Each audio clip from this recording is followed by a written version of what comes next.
అంత నీవే కనిపిస్తుంది. కొన్నిసార్లు 2 రోజులు ప్రయాణం చేసి, ఒక్కరోజు ప్రయాణం చేసి చాలా అలసిపోతాం. ఇశ్రాయేలీలు 40 సంవత్సరాలు ఇలా ప్రయాణం చేశారు. కెనాట్ ఈవెన్ ఇమాజిన్ కదండి. 40 సంవత్సరాలు ఇంటికి రాలే, ప్రయాణం అంతే.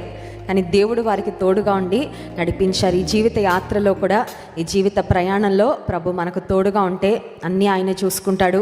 మరి నానాటికి బలాభివృద్ధినిస్తూ నడిపించేది. నా సంపదవైనందునా నాకు సమృద్ధిగా